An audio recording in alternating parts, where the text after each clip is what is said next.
ਮਤੀ ਰਸੂਲ ਦੀ ਰਾਹੀਂ ਲਿਖੀ ਗਈ ਅੰਜੀਲ, ਉਹਦਾ ਅਧਿਆਇ 5, 17ਵੀਂ ਪੰਕਤੀ ਤੋਂ ਲੈ ਕੇ 20ਵੀਂ ਪੰਕਤੀ ਤੱਕ। ਤੁਰੈਤ ਦੇ ਬਾਰੇ ਤਾਲੀਮ। ਇਹ ਖਿਆਲ ਨਾ ਕਰੋ ਭਈ ਮੈਂ ਤੁਰੈਤ ਨੂੰ ਜਾਂ ਪੈਗੰਬਰਾਂ ਨੂੰ ਖੰਡਨ ਆਇਆ। ਮੈਂ ਖੰਡਨ ਨਹੀਂ ਸਗੋਂ ਪੂਰੀਆਂ ਕਰਨ ਨੂੰ ਆਇਆ। ਕਿਉਂ ਜੋ ਮੈਂ ਤੁਹਾਨੂੰ ਸੱਚ ਆਖਣਾ ਭਈ ਜਿਚਰ ਆਸਮਾਨ ਤੇ ਜ਼ਮੀਨ ਟਲ ਨਾ ਜਾਣ, ਤੁਰੈਤ ਦਾ ਇੱਕ ਨੁਕਤਾ ਜਾਂ ਸ਼ੋਸ਼ਾ ਕਦੀ ਨਾ ਟਲੇਗਾ ਜਦ ਤੀਕਰ ਸਭ ਕੁਝ ਪੂਰਾ ਨਾ ਹੋਏ।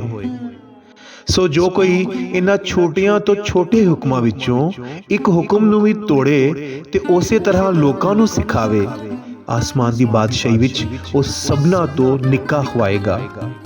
ਪਰ ਜੋ ਕੋਈ ਅਮਲ ਕਰੇ ਤੇ ਨਾਲੇ ਸਿਖਾਲੇ, ਉਹੀ ਆਸਮਾਨ ਦੀ ਬਾਦਸ਼ਾਹੀ ਵਿੱਚ ਵੱਡਾ ਅਖਵਾਏਗਾ।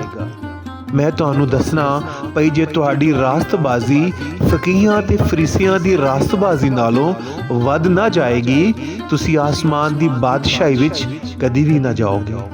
ਆਮੀਨ।